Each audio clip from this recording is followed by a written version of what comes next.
Today, we are going to spend a little bit of time talking about 3 conscious parenting tips that I've put together for you. So you all know I'm very interested in mindfulness and parenting, self-regulation, self-compassion, and this whole concept of conscious parenting, which means parenting intentionally, on purpose, checking in with ourselves, checking in with our emotions, and really doing this in a way that has our relationship with our child in mind first and foremost.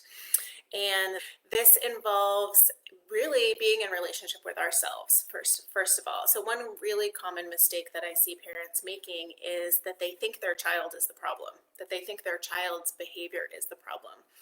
And I hate to break it to you, but it's actually us that's the problem. Children have emotions.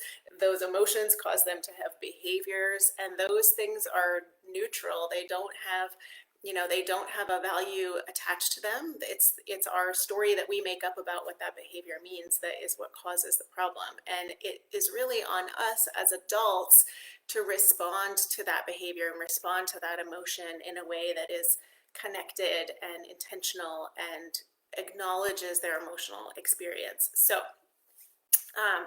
I'm going to share with you today some tips for how to do that and really how to control what you can control, which is your own inner state, right? So tip number 1 is take a pause. So your child does something that you don't like for them to do. Maybe they're being defiant, they don't want to go to bed, they're refusing to brush their teeth, something like that. The first thing I want you to do is just stop. And even if it's for a microsecond, half a second, just take a pause. And this seems so silly and obvious, but we forget and we just move forward and we just react, right? But so much of conscious parenting is about just pausing and putting a little bit of a cushion between the stimulus, which is your child's behavior, and the response, which is how you react to them. And so we want to turn that reacting into responding. And the way you do that is by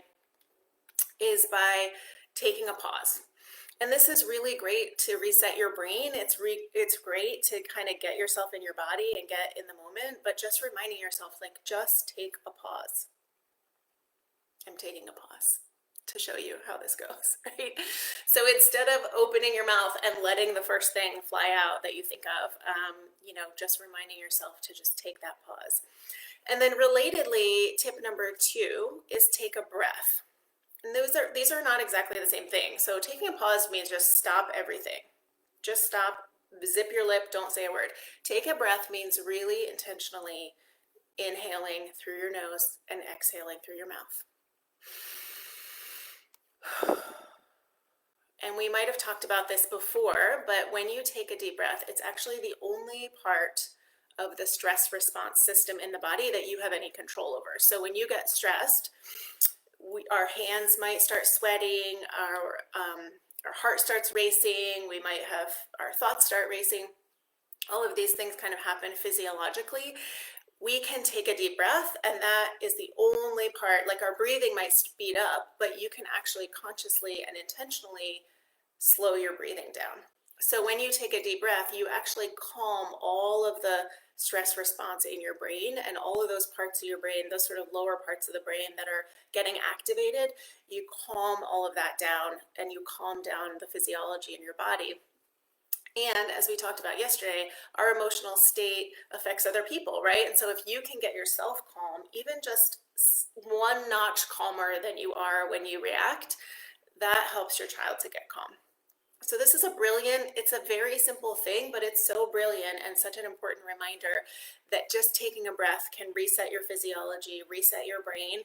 It demonstrates to your child what they can do when they're feeling stress. So again, they might not mimic your behavior on the first try, but if they grow up in a family where people take a deep breath when they're feeling stressed, imagine how amazing that is, right? Imagine how amazing it would be to have a child who knows, well, when we get stressed around here, we pause and we take a deep breath. When my son was 2 years old, he's 10 now, but when he was 2, I was really actively engaged in learning a lot of this stuff and really implementing this with my family. And I remember very vividly a time when he got dysregulated about something, and we sat together and we just took deep breaths. So even at age 2, you can show a child how to do some deep breathing, and they'll do it because they don't know. They don't have a story in their head about what it means to take a deep breath or what it means to not take a deep breath. Like they'll just do what you know, what you're encouraging them to do to calm down. So step one, take a pause. Step two, take a deep breath. And I encourage you to, you know, make this part of your routine throughout the day. So visual cues or other kind of cues in your household or in your routine to pause and take a deep breath. If you need to put a reminder in your phone, if you need to say, make a rule for yourself that every time your email bell dings on your phone or your computer that you take a deep breath, that every time you know, someone says mama or dada, like that you take a deep breath, like you can train yourself to incorporate this as a habit, which is really, really powerful. And that's how you'll access that tool when you are stressed. So making things into a habit is how we access our tools when we are feeling stressed. So I'm curious to know from those of you who are watching, or if you're watching the replay, is this something that you were raised learning how to do? Like, were you raised being taught how to take a deep breath when you're stressed? I would love to know if anyone has sort of already has this incorporated as a habit, or maybe you've learned this as an adult as a habit that you have incorporated into daily life. And then the third thing is to check in with yourself. So after you've taken that pause, take a deep breath. The third thing is to really check in with yourself and ask yourself, what am I feeling right now? What's the feeling? And sometimes when we do this, especially if we're not raised with an emotional vocabulary, we're sometimes not even sure what that feeling is, right? We might feel like, oh, I have some tension in my stomach, but we don't necessarily have an emotion word associated with that because a lot of us weren't raised with an emotional vocabulary. But when you can put a name on the feeling, it engages that soothing response in the brain. So a guy named Dan Siegel, whose books I love, on his parenting books are fantastic. The Whole Brain Child is one of my favorites. He says, name it to tame it. And what that means is that when you use a word, when you use language to describe your physiological or emotional experience, you're engaging the prefrontal cortex of the brain. So that's this part here. That's like your thinking brain, your human brain, that part of your brain that, you know, keeps you regulated, all of that. So when you put a name to your emotion, it engages that part of the brain and soothes and calms the lower parts of the brain. So I like to do this in a way where I say to myself, or even you can say out loud, I feel sad. I feel frustrated. I feel disappointed. And the reason we phrase it that way, we sometimes tend to say like, I am mad or I am sad. And this is a very subtle distinction. But the difference here is that when you say I am mad, you're over-identifying with your feeling and you're letting your feeling identify like you're letting your feeling become your identity. And what we really want to do, like you're letting it define you, right?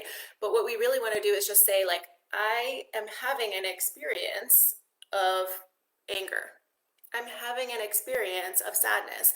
We've talked before about how emotions are like the weather, they come and go, right? Like we don't, you know, you don't curse the rain because it's just raining, it's just doing what it does, right? And emotions are similar. They come and they go, they bubble up and they simmer down. And so if we can just put a neutral name on it without judging it, without over-identifying with it, that is, I mean, that's a huge tenet of mindful parenting right there, and conscious parenting is just being able to identify how you're feeling without over-identifying with that feeling, without letting that feeling consume you and define you. So you can even just say, you could even say, I notice that I'm feeling angry.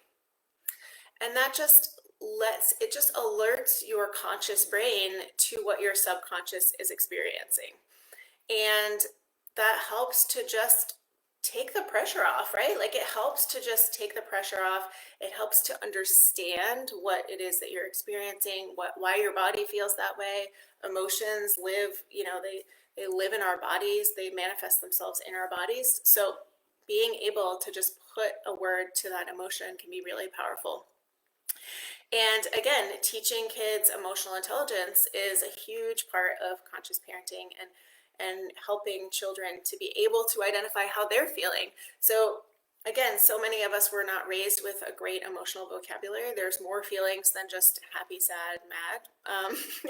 So really practicing and getting in the habit of identifying the deeper feeling and what's going on as sort of a more nuanced thing, right? Like, and this is kind of next level, but recognizing too that you can feel two things at once. You can feel multiple things at once, and holding space for more than one emotion to be present at the same time.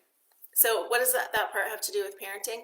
Well, when you get into alignment with your own emotional state, that also helps you establish boundaries with your child, because you're recognizing, I'm having my experience and they're having their experience, and these are separate things. And that's really, really important, because when we over identify with each other, we just, as parents, we just get stuck in the swirl of their emotional their emotional upset, right? And so we want to make sure that we keep ourselves separate enough that we can be the grown-up in the room, and we can help them through their own emotional experience. So even if you're having emotion that feels uncomfortable or feels negative in some way, just saying to yourself or saying out loud, I feel frustrated, and taking ownership of that, so powerful for your physiology, and so good for your relationship with your child, right? Because then you're modeling, I own my emotions, I'm in control of myself, I am in charge of my body, I'm in charge of my feelings,